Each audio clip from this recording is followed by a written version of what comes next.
Hey guys! All right, I'm here to show you how to set up the mixtures lab. So we're gonna go ahead and get started with that. I am using the book here for directions and instructions on setup. Please use that. It begins on page 69 in your book, but the setup directions start on page 71. All right, so I have prepared some of my mixtures here. So I have milk according to the directions, salt, baking soda, and I've labeled those, and chalk dust. So I have went ahead and put 100 milliliters of water or milk into each of them. I used my graduated cylinder, and I read to 100 milliliters. So the salt, baking soda, and chalk dust each contain 100 milliliters. The milk is 100 milliliters of milk, just regular milk. So to prepare your different solutions, and again, I'm using the directions in the book, you're going to put 1 teaspoon of each into these labeled containers. So I have 100 milliliters of water. It says salt.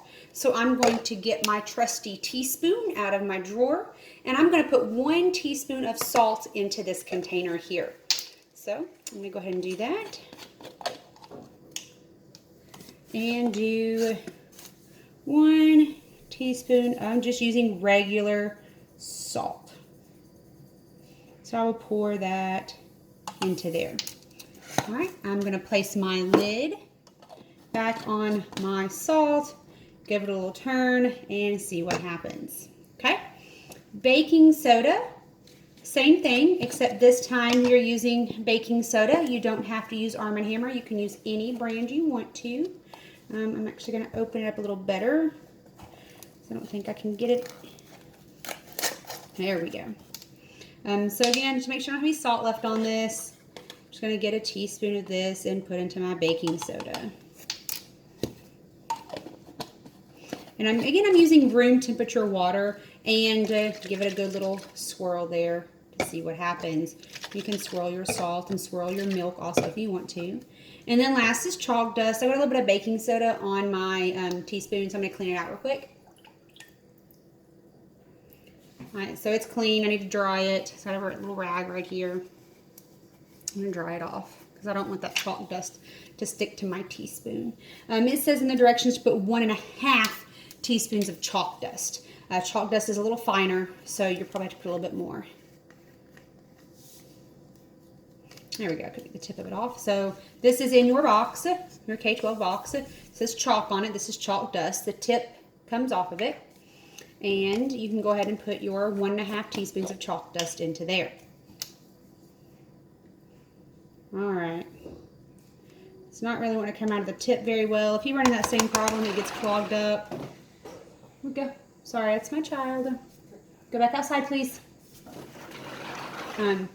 If it gets clogged up, you can just take that off and just do it this way without the tip on there. So there's my dog. Bucky, go lay down. So there's about 1, and then about half more. So I'm just tapping it against the edge of the teaspoon very carefully. So 1.5. All right. Put that lid back on here so that I don't run into any accidents and spill chalk everywhere. There's my chalk dust. I will then put the lid back on my container, give it a good swirl. All right, so now according to these directions, I will let it set for about 1 hour. Okay, so after an hour has passed, you will come and look at each of your solutions. So you're going to look, or your suspensions or your colloids, depending on what they are. So you will look at them and use the results table provided in the template. You can do it on paper or in a Word document, and record observations. So for example, I'm going to look at my milk after 1 hour, and I'm going to record any observations in this first column here on milk. I will then go to salt, which is the second one down is salt. And for part A, record my observations. So what does it look like? Okay, that's part A. So then once you've recorded observations, you are done with part A. Now for part B, you will need 4 plastic cups. I've got 4 of them here, 1 for each of your containers with a lid. And so I'm leaving my plastic cup beside my container. So I have 1 plastic cup to go with my milk. I have a plastic cup to go with my salt, baking soda, and my chalk dust, okay? I have placed 1 tablespoon, according to the directions on page 71, I have placed 1 tablespoon of vinegar, just 1 tablespoon of regular white vinegar, into the bottom of each of the plastic cups. I will then, to do the next test, I will take 1 tablespoon out of each of these and place it into the corresponding cup. So my first cup that I have, I'm going to set this stuff aside and pull it back a little bit. So I've got 4 cups. Each cup has their goes with one of the Part A test. So I'm going to open up my milk here.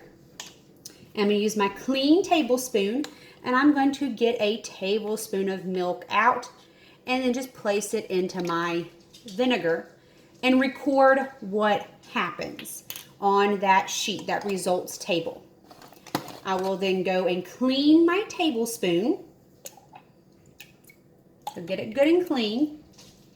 So clean my tablespoon. I will then move on to the next one, which is my salt. I'll give it a stir because I've already recorded my observations from Part A. Give it a stir. Get a tablespoon of my salt and then place it in my vinegar and record what happens. I will do that for each one of these and record what happens. When I am done, I can take all of my vinegar and test after I've recorded my observations, and I can discard, so you can just pour them all together if you want to. Just mix all your cups together, and you can pour it into your sink and then throw your cups away. All right, do not throw these away yet. You're not done with them. So that is Part B. Part C is the last and final part. It's found on page 72 in your book. And this one you are testing last and final to see what you have going on. So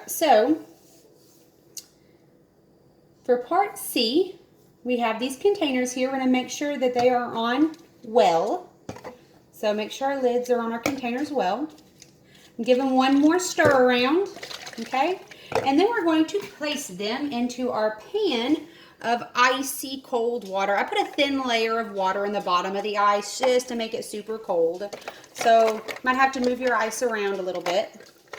But you're just going to place each container into this icy cold bath that you have created. Now, if you've got a small pan like I do and all of your containers don't fit, you can do it in 2 separate or 4 separate experiments, however much you need to. So I've got right now I have my baking soda and my salt down in this icy cold water. So I am going to watch this and record what I see happening over time. So I can pick it up if I want to and look at what's happening in there. I can place it back down in there. I can pick it up and see what's going on and record my observations in my data table. I'll do the same with my chalk dust and milk as well. I will give them a good shake, place them into the cold water, and then record my observations as I look at them. If you still can't tell what's going on with this method here, follow step 2 found in Part C, where you will take the ice out of the baking dish and then put warm water into your dish and place these containers back in here and see what happens.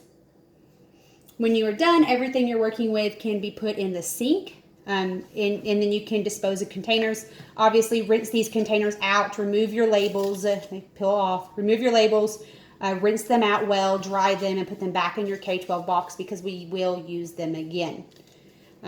So have fun with this. Good luck. Don't forget to do your lab report as you're going along. If you have questions, just email me. See y'all later.